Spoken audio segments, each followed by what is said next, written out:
Assalamualaikum warahmatullahi wabarakatuh. Waalaikumsalam warahmatullahi wabarakatuh. Bagaimana kabarnya Anda? Alhamdulillah. Alhamdulillah. Kita sebelum pembelajaran juga kursinya belum rapat atau apa? Kursinya sedang di ruang seperti Anda. Bagaimana Pak? Kita langsung mencoba mengambil absensi terlebih dahulu ya. Jika disebutkan namanya bilang hadir ya. Ya Pak. Tolong kita Iya Pak. Jidat Firmansyah, Abdul Suri Hamid, Iya. Ma'ruf, Ini Pak. untuk permohonan semua. Hadir Pak. Hadir semua ya Chandra. Hadir Pak. Kita sebelum mulai pembelajaran, Bapak minta kepada ketua kelas diharapkan untuk memimpin mulainya diskusi pembelajaran hari ini. Silakan Chandra. Sebelum kita mulai pembelajaran hari ini, alangkah baiknya kita berdoa terlebih dahulu. Berdoa mulai. Bismillahirrahmanirrahim.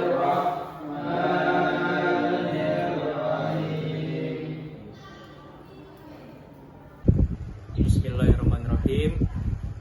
Baiklah Anda, pada kesempatan kali ini Bapak akan mencoba menjelaskan secara singkat yaitu mengenai konsep ilmu fikih dan ilmu usul fikih.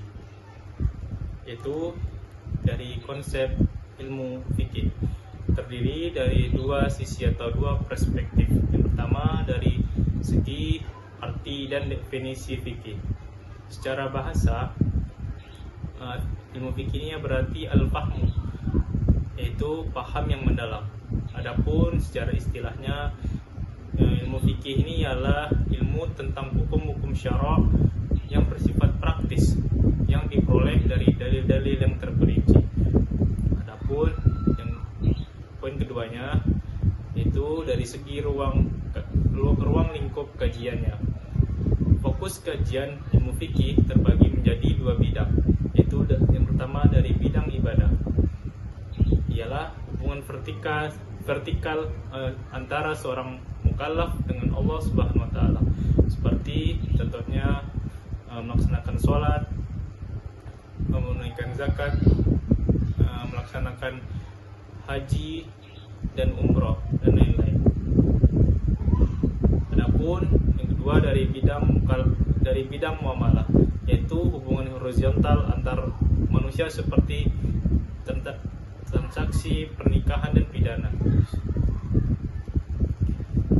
Lanjut Anda, itu adapun konsep ilmu usul fikih terbagi dari dua sisi ataupun dua perspektif. Yang pertama dari sisi metodologi hukum. Usul fikih ialah ilmu tentang kaidah-kaidah atau sarana yang digunakan oleh seorang mujtahid untuk menggali hukum-hukum syara' dari dalil-dalil yang bersifat global. Adapun yang kedua dari sisi objek dan urgensi utama, ialah membahas sumber hukum yang disepakati dan yang diperselisihkan. Bisa dari makna teks, yaitu perintah dan larangan, serta kriteria orang yang berhak melakukan ijtihad.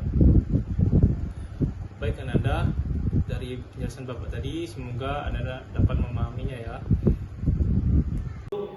Pembahasan kita pada hari ini itu konsep fikih dan usul fikih.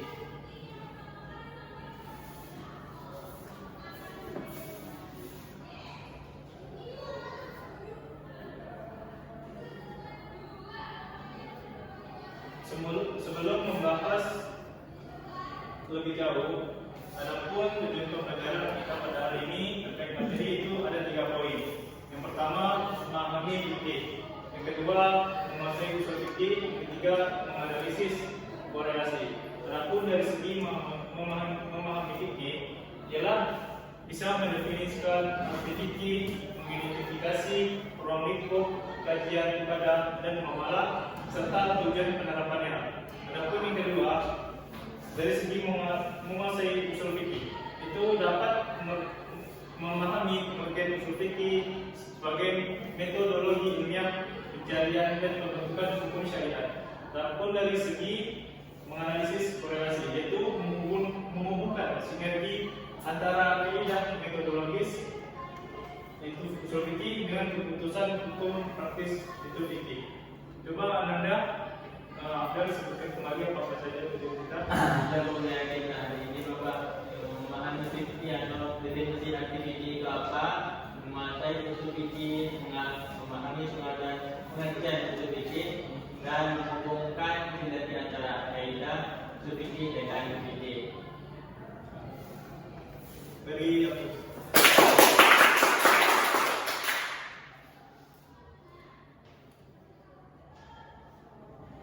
Bapak akan sedikit memberikan aplikasi belajar terkait pembelajaran hari ini.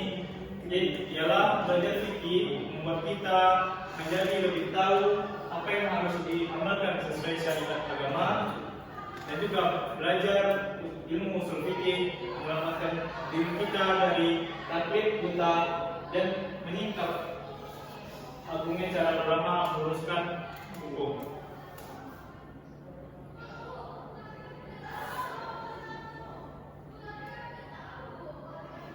Adapun pembahasan kita hari ini adalah Bapak memberikan suatu perumpamaan, yaitu seperti analogi pohon hukum, yaitu adanya sinergi dua disiplin ilmu. Oleh kerja ini pohon itu yang sudah berumur puluhan tahun, akarnya itu ialah diibaratkan sebagai ilmu usul fikih. Itu ilmu usul fikih ini sebagai fondasinya ilmu berupa dalil Al-Quran, Sunnah atau hadis, yaitu kias, ijma para ulama, dan metode penggaliannya yang tertanam di bumi. Itulah Perumpamaan akar pohon. fikih itu menjadi akarnya. Adapun buah yang tumbuh dari pohon tersebut ialah ilmu fikihnya, itu keputusan hukum siapa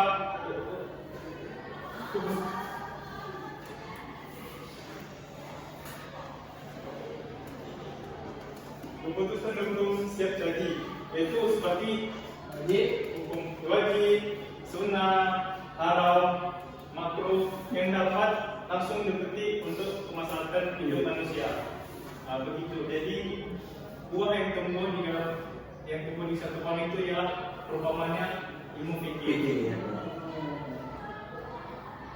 Ada yang dapat bisa dipahami? Bisa, Pak. Dalil-dalil yang masih bersifat umum dan belum terperinci hukumnya atau pendalilan yang terdapat di dalam Al-Quran dan hadis. Adapun sifat outputnya itu dari segi fikih, hukum itu siap pakai, seperti hukum itu telah ditetapkan ya Nanda, seperti hukum wajib, sunnah, haram, makruh, mubah. Hukum itu telah ditetapkan oleh para ulama dan telah bersifat tetap ya. Berbeda dengan fikih itu metode penafsiran ataupun rumusan ijtihad. Maksudnya ialah masih merumbuhkan suatu hukum yang masih bersifat global ya tadi kata, sebagai penetapan hukumnya itu bisa bersifat tetap. Itu yang ditetapkan dalam ilmu usul fikih. Adapun kedudukan ilmunya itu fikih ini cabang dari ilmu dari usul fikih tadi. Ya, produknya. Sedangkan di usul fikih itu pokok atau landasan utamanya. Begitu ya Nanda ya. Secara Anda pahami sekalian. Sudah.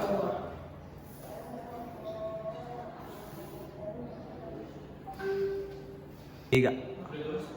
Baiklah Anda, adapun dari segi korelasi perbandingan persamaannya dari segi fikih, yaitu fikih ini sebagai hukum yang praktis perbuatan mukallaf. Adapun dari segi usul fikih ialah sebagai kaidah penggalian hukum syara'.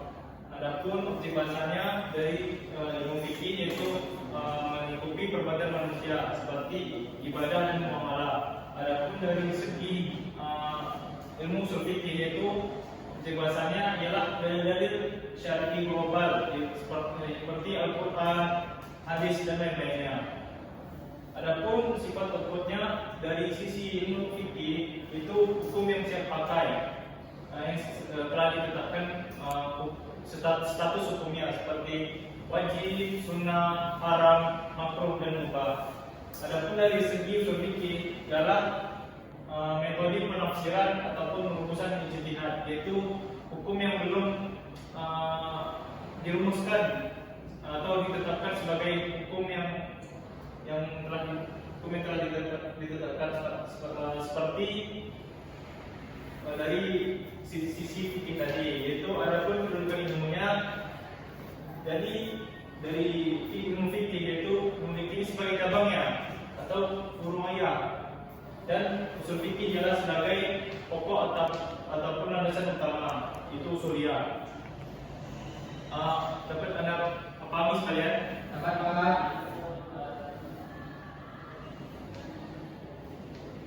Itu lanjut ya, dari poin bagaimana hukum ini bisa dilahirkan.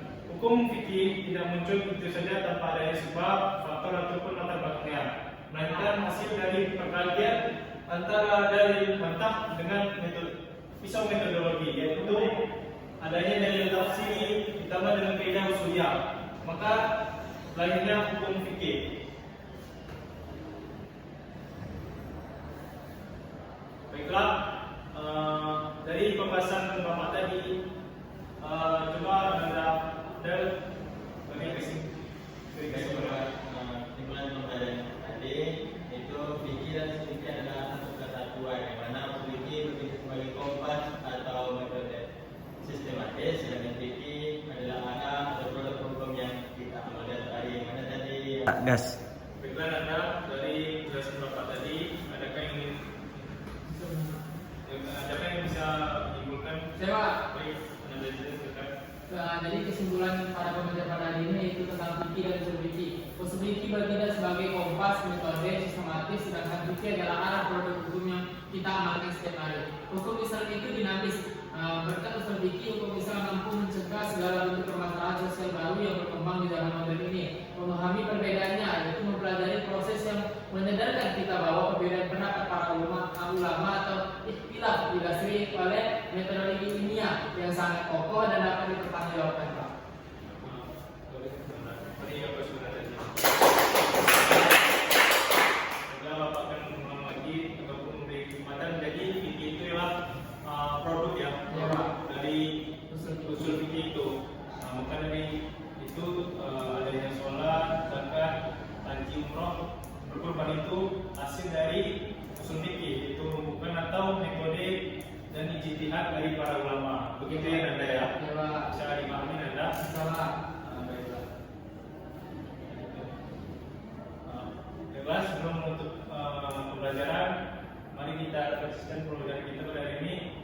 Bagaimana pembelajaran hari ini bisa Anda pahami? Bisa Pak. Bisa Pak. Adapun bagaimana selama ini kita beribadah hanya sekedar meniru tanpa adanya kita tahu hukum itu sendiri. Bagaimana? Kita harus mencari hukumnya Pak. Tidak boleh taklid atau mengikut saja. Ya, betul terhadap apa sebenarnya. Lanjut ya, bagaimana pemahaman tentang usul fikih bisa mengubah sikap Anda sekalian dalam menghadapi perbedaan pendapat di dalam lingkungan Anda sekalian. Jadi semenjak belajar usul fikih ini kita harus menghargai perbedaan pendapat orang lain. Ya. Jadi istilah, sedangkan ulama saja istilah berbeda pendapat. Jadi kita juga harus menghargai perbedaan pendapat yang berbeda. Betul, tadi apa kata Zina? Jadi adanya perbedaan pendapat itu wajar ya Anda. Jika tidak ada perbedaan pendapat, maka tidak lahirlah permasalahan itu ya, dengan Anda. Baiklah, pada ketua kelas diharapkan untuk menutup pelajaran. Baik, sebelum menutup pembelajaran hari ini, marilah bersama kita mengucapkan alhamdulillah. Alhamdulillahirabbil alamin. Bapak pun dengan Bapak warahmatullahi wabarakatuh. Ya, Waalaikumsalam.